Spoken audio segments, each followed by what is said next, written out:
Quick Out the Blocks and Black Sports Online. I'm here with Bubba Wallace, the new driver of the 43 car. How are you today? I'm good. How are you? I'm good. I'm good. We had the chance to speak via phone a couple months ago in June. I want to say when you subbed, you were driving at Pocono. You were subbing for an injured driver. You have most recently been announced as the full-time driver of the 43 car. Can you kind of walk us up to how you got to that point from last summer? Yeah, a lot of blood, sweat, and tears were thrown into this day and the moment we announced last weekend of being the full-time driver for the 43. So it's truly special, and I can't thank everybody at RPM enough, and Richard Petty himself for allowing me to wheel his race car that he's won so many times in, made that number the most famous number in the sport. So it's a good day. It's been a good week. I'm counting down the days to when the 2018 season starts. Right, and there's so much to be said about the history of this car, but you have broken some barriers yourself, being the first African-American driver in the Monster Energy NASCAR Cup Series since Wendell Scott. Do you take a lot of pressure with that position, with the position that you find yourself in? I think in years past I would have, but what I've learned from those 4 races and how I've dealt with going into a fresh season, handle a little bit differently, let it kind of all just kind of relax and settle. And not hype it up too much, hype it up more than it should be, because that's where the mistakes come from, is when you can't focus on the big picture and really be dialed into what you need to do. So right now I'm just taking, like I did those 4 races and one race at a time. Exactly. So you also were a graduate of the Drive for Diversity and the NASCAR Next program. Can you explain or kind of describe those programs just briefly for us? Yeah, the NASCAR Next program, NASCAR has this selection process of, I think, the next 9. That's what it was called when we started. It was kind of transformed a little bit. But the next drivers to come up through the ranks of NASCAR. And, they really, push those drivers out there and really think they have that it factor. And, I guess they thought I had the it factor. So that was special. And then the Drive for Diversity program is, within the name itself, is pushing the diversity efforts in the sport. And they're trying to, really capitalize on the demographics that they want to bring into the sport, aside from what we are now. From, we're trying to make African Americans, blacks, whites, purples, greens, reds, and everybody to bring them into the sport, and to get them a part of it and grow our fan base, because it's continuing to grow. Right. Now I have to ask this question. So Richard Petty was one of the 2 owners that did speak about the Anthem protests.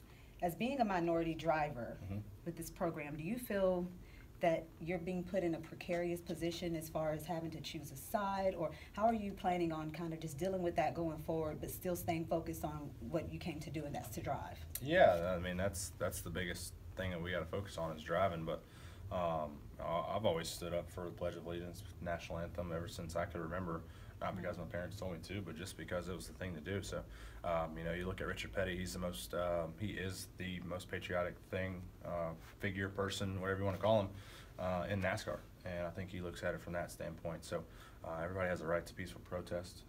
So, it's something that it's 2017. This is a year that we'll never forget from everything. Definitely. So yeah.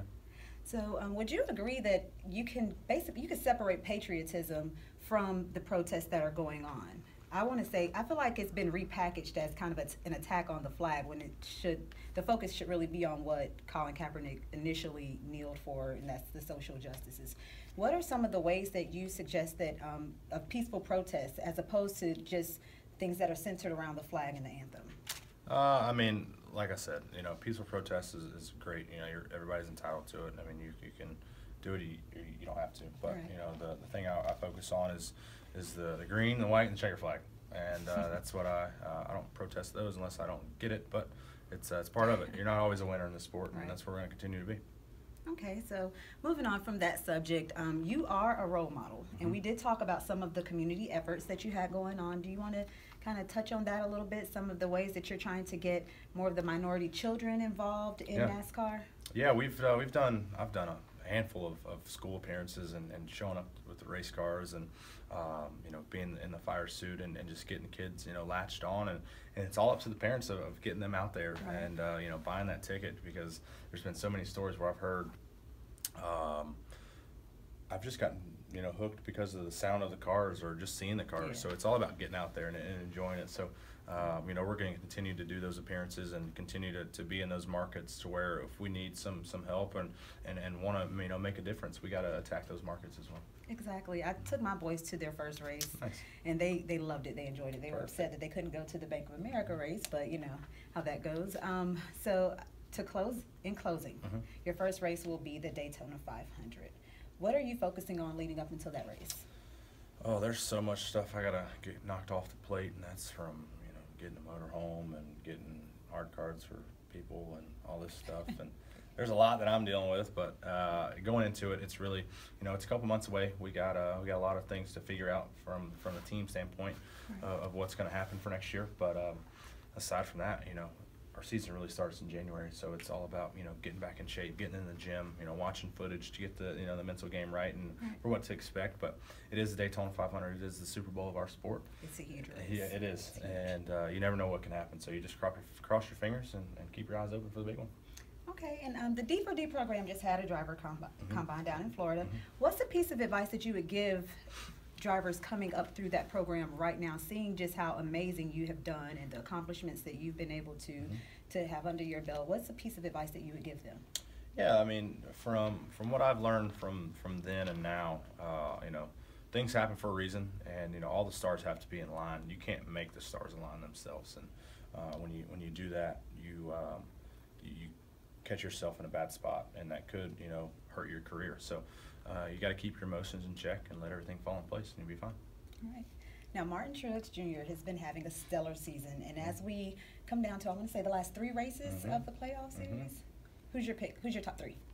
Top 3, definitely Truex is on top. The 18's right there as well. And then it's a toss-up between that. There's a couple guys, but I'll go with the 21 car. Thank you. Guys, this is Bubba Wallace and Sheena Quick. Make sure you guys check him out in July for the Daytona 500. No, February. Oh, it's in February. I'm sorry, I misspoke. It's in July, February. there's a Daytona race in July. There's a Daytona race in you're July, good, so I'm kind of there. But make sure you guys are watching. I expect huge things from this guy. Thank you for your time. Appreciate it. Thanks. Nice to meet you.